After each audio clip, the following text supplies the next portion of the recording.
Good morning students, Hindi कक्षा में आपका स्वागत है। आज हम पाठ 4 मेरी फारसी शिक्षा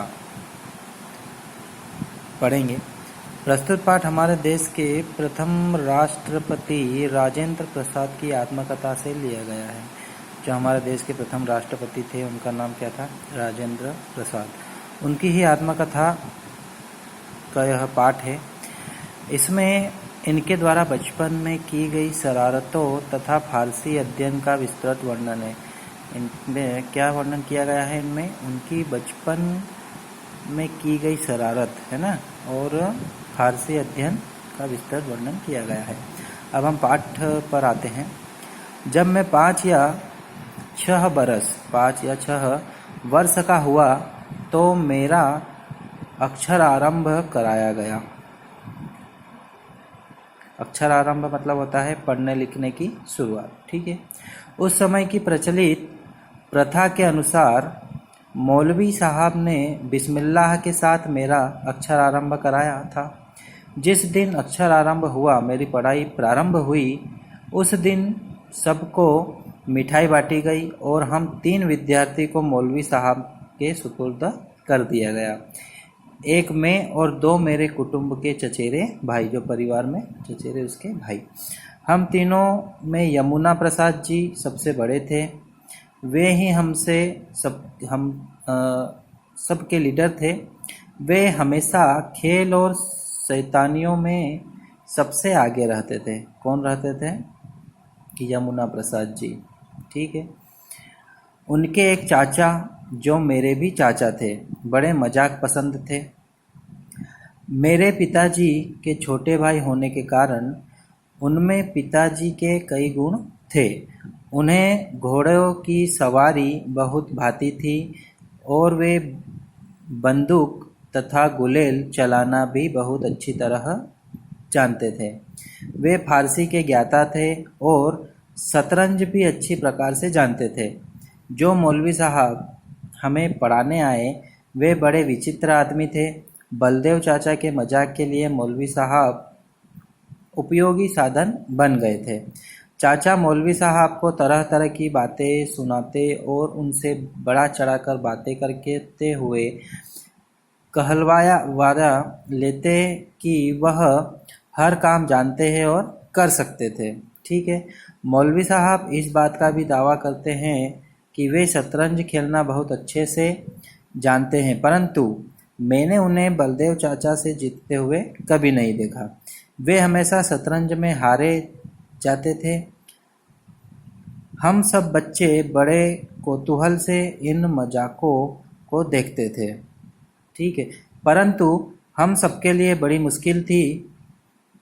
कोई भी हंसने का मौका आ जाए तो हम भी मौलवी साहब के सामने हमारे लिए हंसना मुश्किल होता था। एक दिन की बात है, बलदेव चाचा ने मौलवी साहब को बताया कि बाग में बंदर आ गए हैं और बंदरों को गुलेल मारकर भगाया जा सकता है। बस इतना सुनना था कि मौलवी साहब ने अपनी तारीफ के फूल बांधते हुए शुरू कर दिए। वे बोले कि वे गुलेल चलाने में माहिर है। बलदेव चाचा सब समझ गए, परंतु फिर भी मजाक के लिए वे उन्हें बाग में ले गए। गुलेल और गोली मौलवी साहब के हाथ में देकर चाचा बोले कि खूब खींचकर बंदर को मारिए।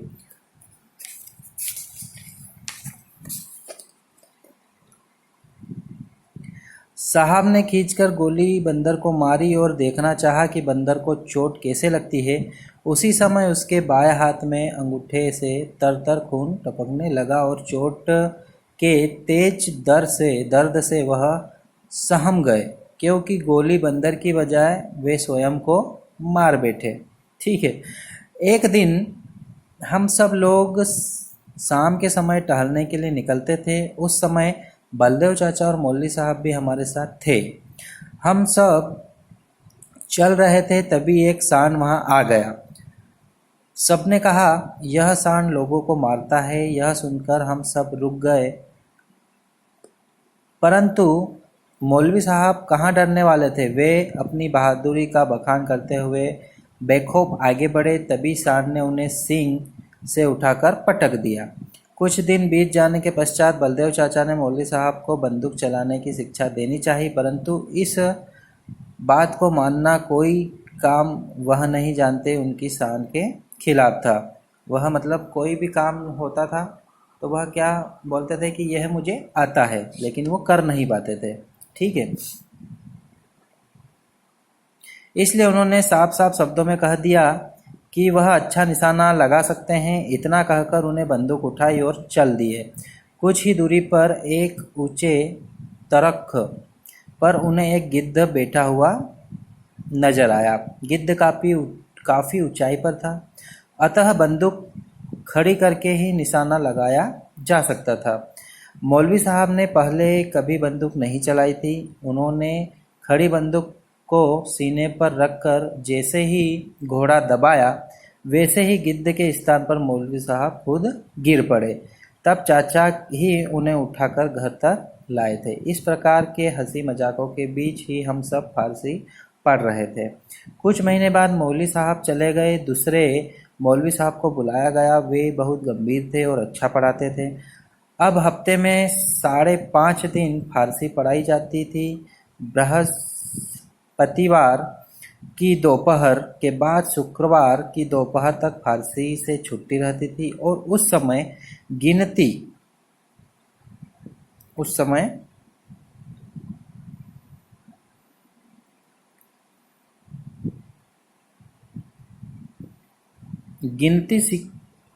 सीखते थे। खेलने कूदने के लिए भी समय दिया जाता था। उन दिनों हम बहुत सवेरे उठकर मौलवी साहब के पास जाते थे, जो वहीं एक कोठरी में रहते थे। कोठरी के सामने आंगन पे तख्त पोष पर बैठकर हम पढ़ा करते थे। सुबह आकर हम पहले का पढ़ा हुआ पाठ दोहराया करते थे। जो जितनी जल्दी पुराना पाठ याद कर लेता था, उसको उतनी ही जल्दी नया सबक पढ़ा दिया जाता था, मतलब नया पाठ पढ़ा दिया जाता था। तब तक सूर्योदय हो जाता था। तब वहाँ से उठकर हम सब बच्चे अपने अपने मुँह हाथ धो लेते और माँ के पास कुछ खाने के लिए पहुँच जाते थे। हमें प्रायः आधे घंटे की छुट्टी मिलती थी। नाश्ता करके लौटने पर सब याद करना पड़ता था और सबक याद करके सुनाने के बाद मौलवी साहब हुक्म देते थे कि सब किताबें बंद कर दो। किताबें बंद करके हमें तख्ती निकालनी होती थी। जब तख्ती मतलब जो स्लेट होती, प्लेट है ना, भर जाती थी तो उसे धोना पड़ता था। इस प्रकार तख्ती को धोते समय खेलने का समय भी मिल जाता था। दोपहर को नहाने और खाना खाने के लिए 1 या 1.5 घंटे की छुट्टी मिलती थी। खाना खाकर उसी तख्तपोश पर सोना पड़ता था। मौलवी साहब स्वयं चारपाई पर सोते थे। दोपहर के बाद हम सबको याद करने के लिए दूसरा सबक मिलता था और उसे याद करके सुनाने पर ही खेलने की छुट्टी हमको मिलती थी।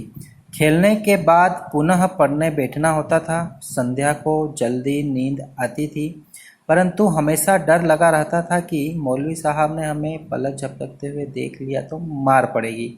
जल्दी छुट्टी के 2 उपाय होते थे। क्या उपाय होते थे?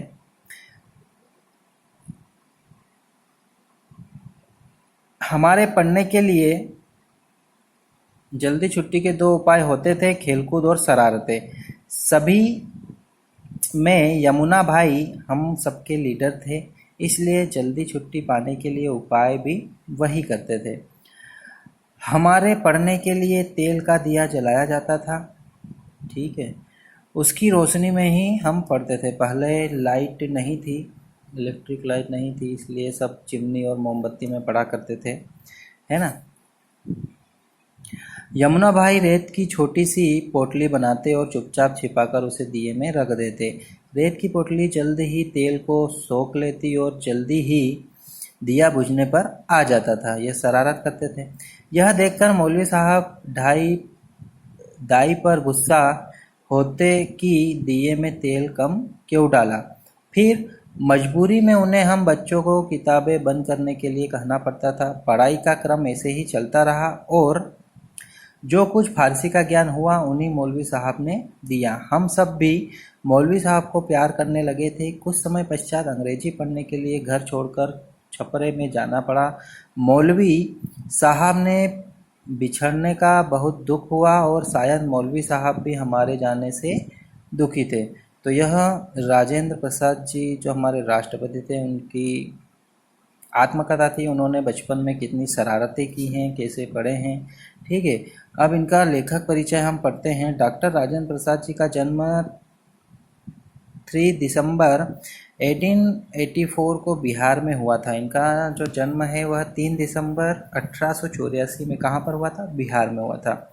ये भारत के स्वाधीनता आंदोलन के प्रमुख नेताओं में से थे जिन्होंने भारतीय राष्ट्रीय कांग्रेस के अध्यक्ष के रूप में प्रमुख भूमिका निभाई थी। भारतीय राष्ट्रीय कांग्रेस के अध्यक्ष थे ये। ठीक है, यह एक कुशल प्रशासक और साहित्य अनुरागी भी थे। हिंदी में इनकी आत्मकथा बड़ी प्रसिद्ध पुस्तक है। आत्मकथा जो उन्होंने लिखी हुई है हिंदी में वह बहुत प्रसिद्ध है।